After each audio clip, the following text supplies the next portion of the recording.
निष्कासित किया गया है, क्या कुछ कहना चाहेंगे?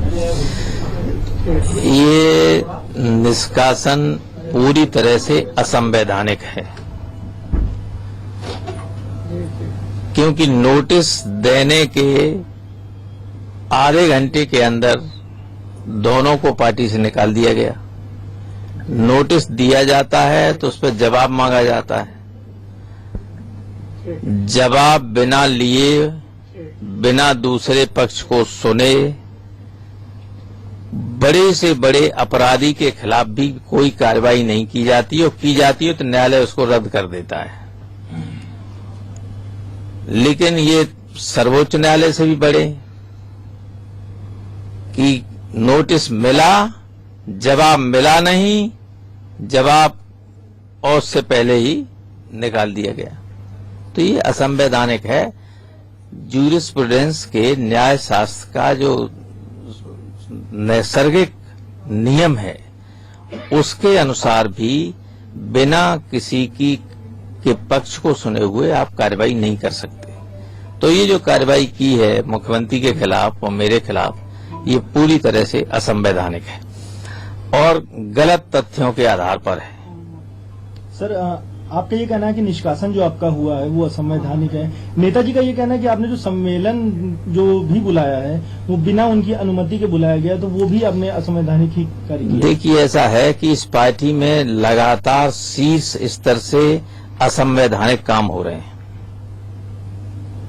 लगातार। और पार्टी का अध्यक्ष अगर असंवैधानिक काम करे तो सम्मेलन कौन बुलाएगा फिर? तो सम्मेलन तो जनप्रतिनिधियों की मांग पर बुलाया ही जाएगा। अगर सबसे बड़ा आदमी काम करे, एक बार भी पार्लियामेंट की बोर्ड की बैठक नहीं हुई, वो कैसे ये सूचियां डिक्लेयर हो गई? संविधान में है कि पार्लियामेंट्री बोर्ड तय करेगा।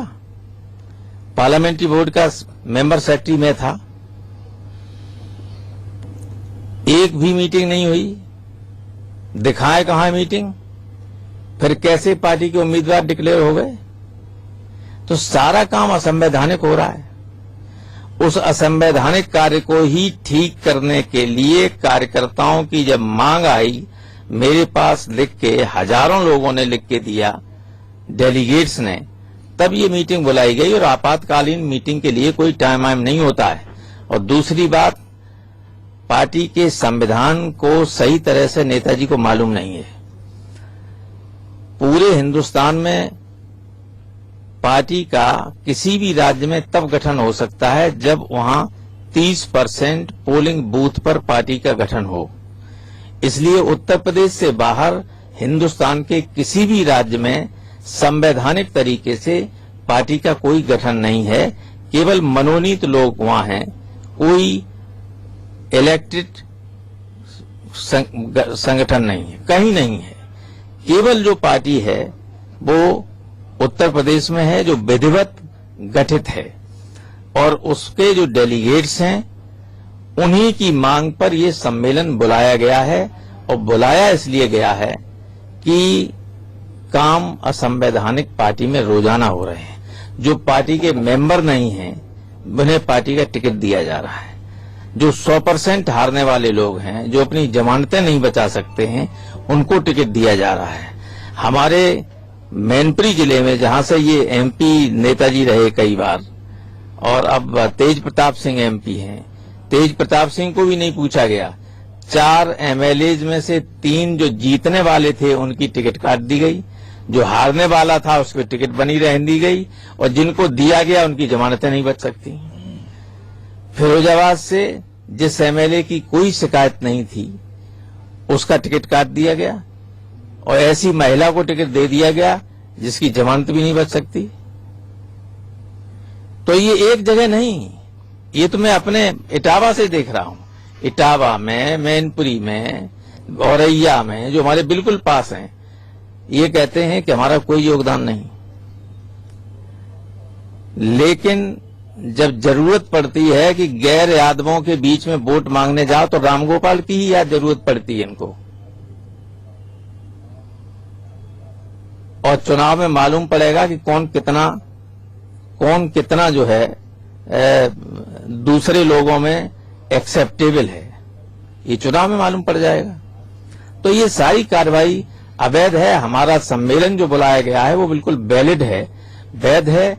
और मैं आपके माध्यम से अपनी पार्टी के सारे डेलीगेट से अनुरोध करूंगा कि जो सुनेंगे सारे टेलीविजन को, कि वे सब 11 बजे 1 तारीख को राम मनोहर लोहिया विश्वविद्यालय के सभागार में आएं और पार्टी में जो गड़बड़ियां करने वाले लोग हैं उन पर लगाम लगाने के लिए आवश्यक फैसला लें। सर, उन्होंने आप पे ये आरोप लगाया है कि आप मुख्यमंत्री जी का भविष्य बर्बाद कर रहे हैं।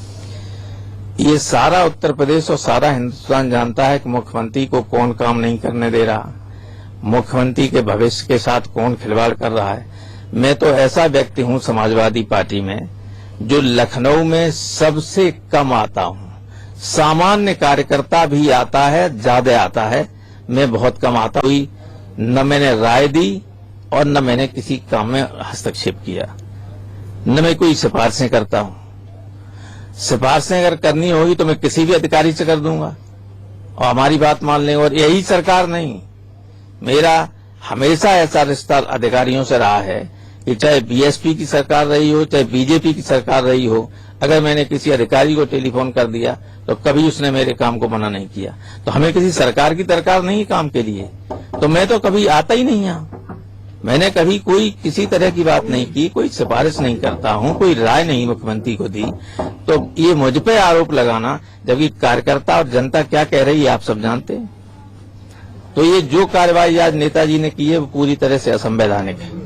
हमने जो पार्टी को बचाने के लिए बुलाया है सम्मेलन, वो पूरी तरह से वैधानिक है। आपातकालीन अधिवेशन के लिए कोई टाइम लिमिट नहीं होती, कोई टाइम लिमिट नहीं होती है। और पार्टी का अध्यक्ष ही अगर संविधान के खिलाफ काम करे तो कोई भी अधिवेशन को बुला सकता है। मैंने पार्टी के जनरल सेक्रेटरी की हैसियत से बुलाया है। मैं अब भी अपने को पार्टी के जनरल सेक्रेटरी मानता हूं, कल भी मानता रहूंगा, परसों भी मानता रहूंगा और आगे भी मानता रहूंगा। मुख्यमंत्री जी ने जो 235 उम्मीदवारों की सूची जो जारी, क्या उसको अंतिम सूची माना जाए? वो उम्मीदवार जाएंगे मैदान में? अरे वो 235 ही हैं, अभी तो 403 में कितने रह गए, वे और जारी होंगे। चाहो अगला कदम क्या होगा सर आपका? अगला कदम देखिए 1 तारीख के बाद बताएंगे। नमस्कार। अभी आप बाहर देखिए। यादव को आप सुन रहे थे, बहुत सारी बड़ी बातें उन्होंने कही हैं, लेकिन मुझे लगता है दीपक जी एक सबसे बड़ी लाइन जो उन्होंने बीच में कही कि चुनाव में मालूम चलेगा कौन कितना एक्सेप्टेबल है, इसका मतलब चुनाव में वो उतरने जा रहे हैं। बिल्कुल, वो तो साफ है, पार्टी टूट चुकी है। और 1 तारीख को जिस सभागार में मिलने की बात कर रहे हैं वहां पर औपचारिक तौर पर खुद को शहीद का दर्जा दिया जाएगा। अभी भी उनकी लाइन देखिए, हमें निकाला गया है असंवैधानिक तरीके से, तो खुद को शहीद का दर्जा दिया जाएगा। वहां पे हो सकता है ऐसी पॉलिटिकल पार्टी जब होती है ना तो लोग एक दूसरे को सस्पेंड करते हैं। हो सकता है कि वहां के लोग अपने आप को बोले कि हम असली समाजवादी पार्टी है और हम मुलायम और शिवपाल को बाहर करते हैं और फिर ये पूरा मसला